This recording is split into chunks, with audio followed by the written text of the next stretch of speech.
Inshuti bakunze b'ijwi ry'Amerika ndabasuje kandi mbahaye ikaze mu kiganiro Amerika muri iki cyumweru muri kumwe nanjye Tim Ishimwe. Mu cyumweru gishize Donald Trump wahoze ari perezida wa Amerika yishyikirije abategetsi bo muri Leta ya Georgia imukurikiranyeho uburiganya mu matora yo muri 2020. Kuba Trump ashaka kongera kuyobora Amerika aramutse atsinze amatora ateganijwe mu mwaka utaha wa 2024 birashidikanywaho kubera ibyo aregwa. Hagati ariko ubushakashatsi bwakozwe mu gihugu hose burerekana ko ari we uzi imbere mu bakandida bo mu ishyaka ry'abarepublikani. Ibinyamakuru byo hirya no hino ku isi byakoze ku nkuru y'icyemezo cyo gufungira Donald Trump wahoze ari perezida wa Amerika mu mujyi wa Atlanta. Kuri ubu Trump akurikiranyweho n'inkiko enye zimushinja ibyaha 91.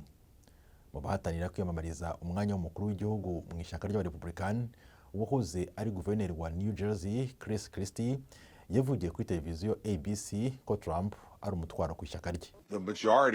Abenshi mu bo duhanganye bemeza ko ushobora kugira umukandida ku mwanya wa perezida umuntu wahamwe n'icyaha ndetse bakemeza ko ashobora no gutsinda.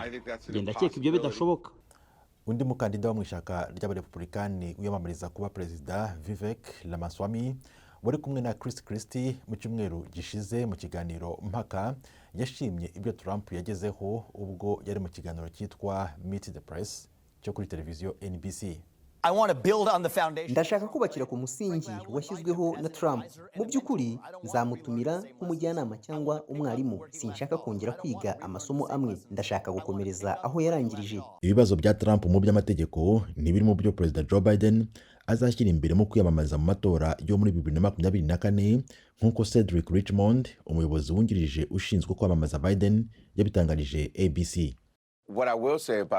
Icyo navuga kuri Perezida Biden na Visi Perezida Harris ni uko barangamiwe cyane n'Abanyamerika. Rero bazakomeza gukora akazi kabo bagabanya ibiciro, bongera imishahara, ari nako bongera icyiciro cy'abantu bo hagati na hagati hashingiwe ku cyo binjiza. Ariko mu gihe imyaka y'amavuko ya Perezida Joe Biden ikomeje guhangayikisha abarwanashyaka b'abademokrate batora, Senateri Bernie Sanders wigenga ariko ushyigikira abademokrate yagaragaye kuri televiziyo NBC we yatanze igitekerezo cyo kwibanda ku bibazo biri mu rugamba rwa politiki. Mbese wemera ko abagore bafite uburenganzira bwo kugenzura imibiri yabo? Ibyo perezida arabyemera cyane. Mbese utekereza ko ikibazo cy'ihindagurika ry'ibihe ari ikibazo gihangayikishije?